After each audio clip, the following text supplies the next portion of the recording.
एक समय की बात है। एक गांव में एक बहुत ही आलसी आदमी रहा करता था।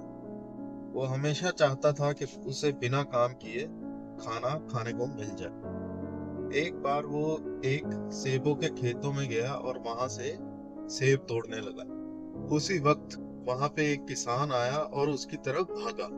किसान को अपनी तरफ आते हुए देखकर वो डर गया और जंगल की तरफ भाग चला। जैसे ही वो जंगल में गया उसने एक भेड़िया देखा।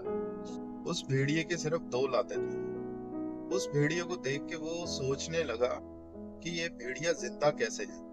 ना ये भाग सकता है, ना ये अपना खाना खोज सकता है। कुछ ही देर में उसने देखा कि एक शेर अपने मुंह में मांस का टुकड़ा लेके भेड़िए की तरफ आ रहा है। वो आलसी आदमी डर के एक वृक्ष के ऊपर चढ़ गया, परंतु वो ये देख के अचंभित रह गया कि उस शेर ने वो मांस का टुकड़ा उस भेड़िए को दे दिया।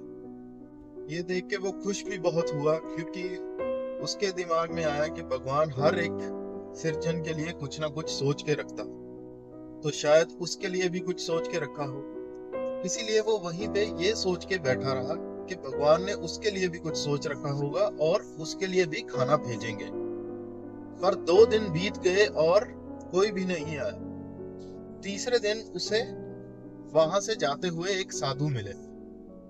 उसने उस साधु को रोका और उससे पूछा कि भेड़िए को तो भगवान ने मांस का टुकड़ा भेज दिया, पर मुझे कुछ भी नहीं भेजा, इसका क्या कारण है? तो उस साधु ने बताया कि अक्सर हम भगवान के संकेतों को गलत समझ लेते हैं। भगवान तुम्हें भेड़िए की तरह नहीं देखता, भगवान तुम्हें शेर की तरह देखता। तो इस कहानी से हमें सीख ये मिलती है कि हमें अपने जीवन में कुछ देर बैठ के भगवान के संकेतों को भी समझना चाहिए।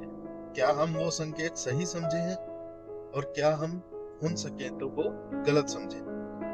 और आशा करता हूँ आपकी इस जिंदगी की दौड़ में कुछ रोशनी इस कहानी से जरूर आई। धन्यवाद। ये कहानी आपको कैसी लगी कमेंट सेक्शन में जरूर बताएं और बने रहें इसी चैनल के साथ कुछ ऐसे ही किस्से और कहानियों के लिए।